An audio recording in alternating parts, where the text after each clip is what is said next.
Well, here we go again. Today we'll be talking about cognitive and sensory impairments. This is competency 12. What do you see here?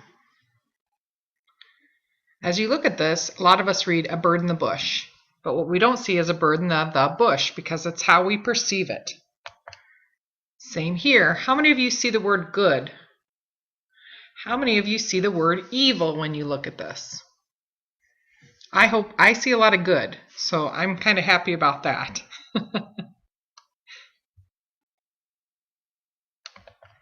How about here? How many of you see the word teach? And how many of you see the word learn? How many of you see both? Once again, this is all how we perceive the picture. And how many of you see me, the word me, and how many of you see the word you?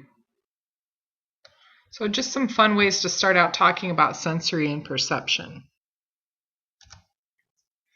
A sensory system is the part of the nervous system that consists of sensory receptors, neural pathways, connectors of the nervous system, and those parts of the brain responsible for processing the information. Our senses can be thought of as organs of protection. We have two different types of components when it comes to our sensory experience. It's sensory reception and sensory perception. Sensory reception includes all of our senses: visual, auditory, olfactory, gustatory or taste, tactile, which is our touch, stereognosis, which perceives the solidity of an object, and we've talked about that in class. That's when we put something like a key in your hand with your eyes closed and you have to say, yes, that's a key, by just touch, not by looking at it. Kinesthetic and visceral, our basic internal orienting systems, and of course our RAS, or our reticular activating system.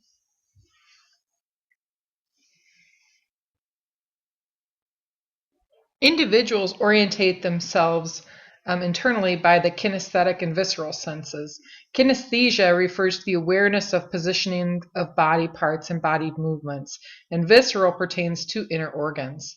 The kinesthetic and visceral senses arise internally from muscle and hollow organs, respectively, and are the body's basic orienting systems. Proprioception is the term used to describe the sense, usually at a subconscious level, of the movements and position of the body, and especially its limbs, independent of vision. The RAS, the reticular activating system,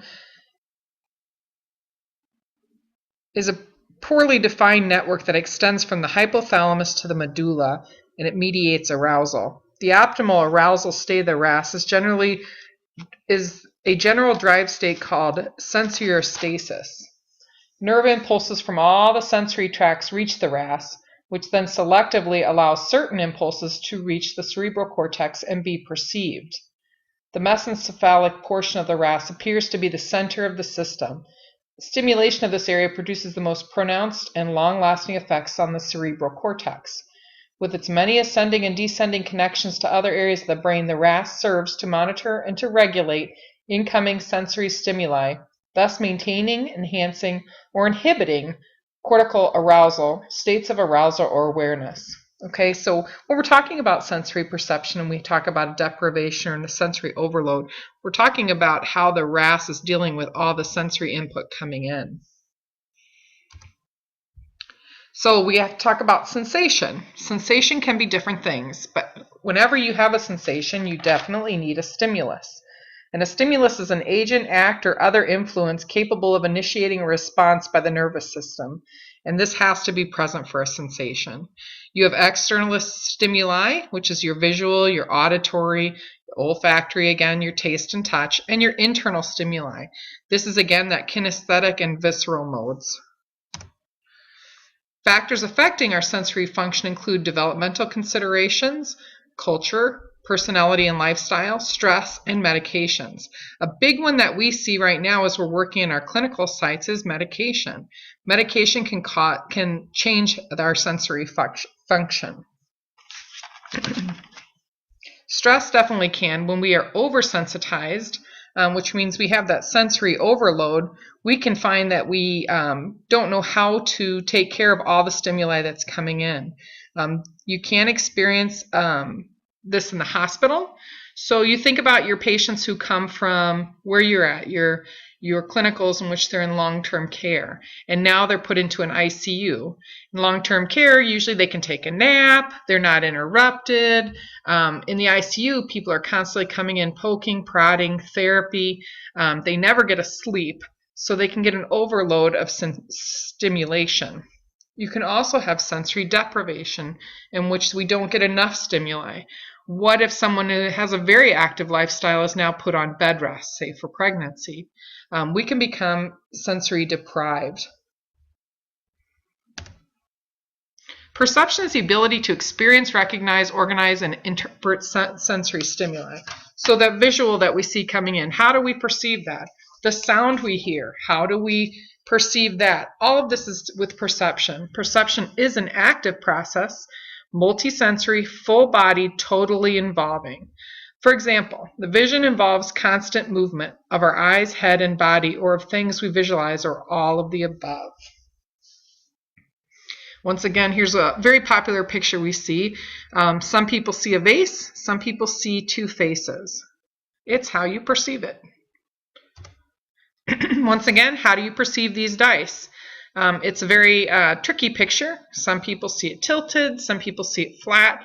It makes my head hurt looking at it too long. This is a visual perception in which we see things moving that aren't actually moving, but it has to do with our peripheral vision. Some of you maybe have your eye exams done and they check your peripheral vision and by showing you pictures like this. Here we see a picture that makes us think, well, this can't be right. How is this happening? Why is the water not rushing over her? Until we look at the picture from a different angle. Ah, so she's lying in the water. She's not sitting on the edge of a pool.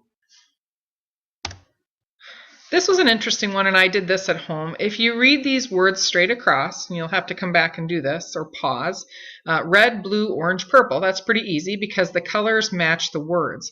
As you get into where the colors don't match the words, you find you can't read the words as quickly. Try this on your own. And here are some different pictures that you may have seen, very famous ones. This is interesting because this is a chalk drawing on a pier. This is a 3D chalk drawing. You might have seen some of these on YouTube and how we perceive this picture. It looks like they could fall right into a crevasse when in fact this is a chalk drawing. The same here. And here. I thought this one was pretty interesting.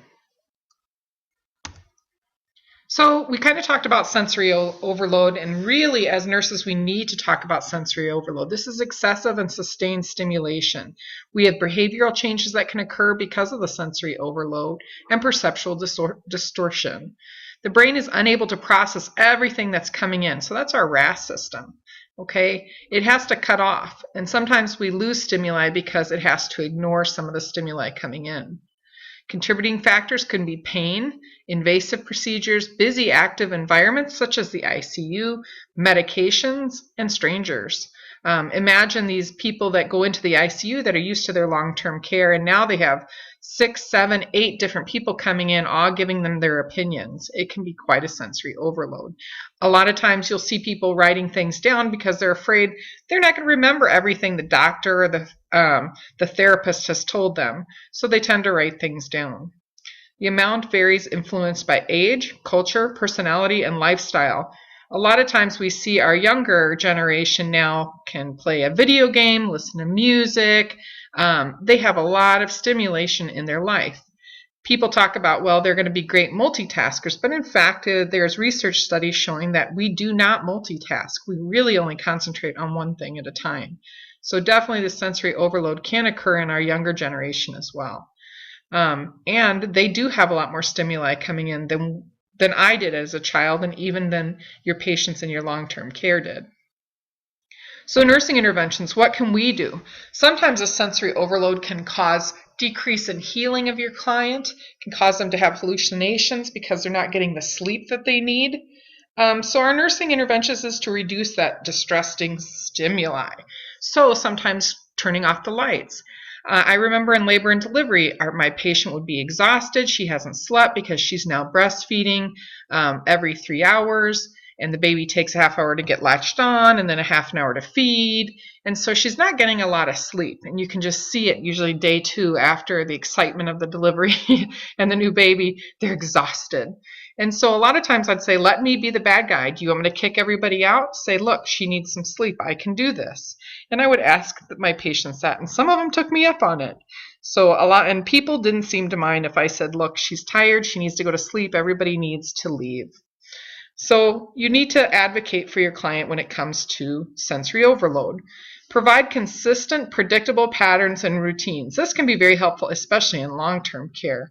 But we don't see so much sensory overload as we do, say, in the hospital, busy hospital.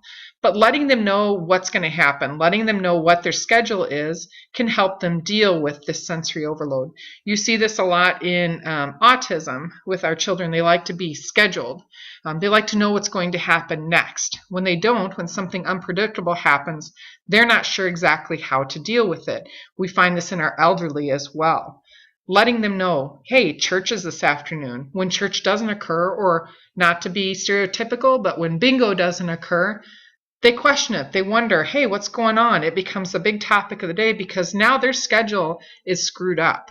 Okay? So how they deal with this kind of goes along with sensory overload.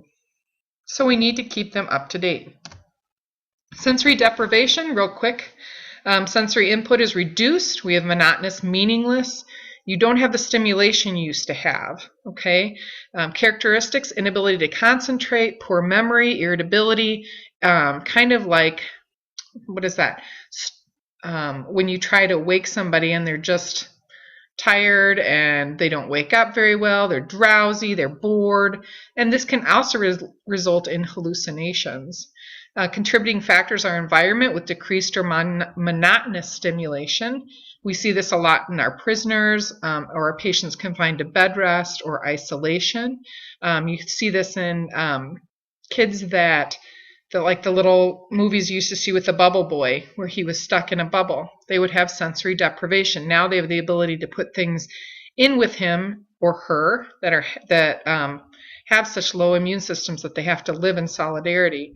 They weren't able to do that in the past. Now they can put in cars and books and computers, and that is helpful for them. Impaired ability to receive stimuli. This could be they've lost their vision or hearing, so they're not sure how to deal with it yet. So they don't watch TV because they can't see it. And then they learn, well, I can hear it. I can kind of still figure out what's going on. But for a while, they may not do anything and just sit there because they're dealing with the loss of the vision. And this can cause sensory deprivation.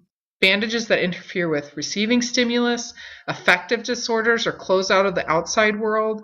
The inability to process environmental stimuli is another thing. Brain or spinal cord injury, confusion or disorientation. A lot of times medication comes into effect.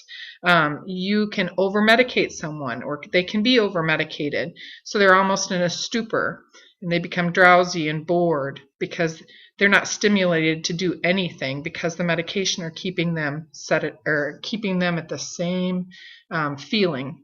Sedatives or recreational drugs do affect that central nervous system, which will affect the RAS system, which we talked about. You can read about the RAS system in your book. It is on page 1577 in your Taylor book. All right.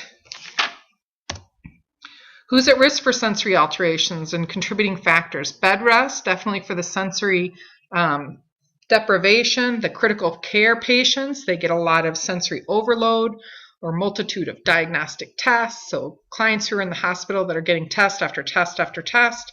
Our sleep deprivation, so those clients who find it difficult to fall asleep or have no REM sleep tend to have sleep deprivation. They start hallucinating. And then the cultural care deprivation. All of these you need to take into effect for our sensory alterations.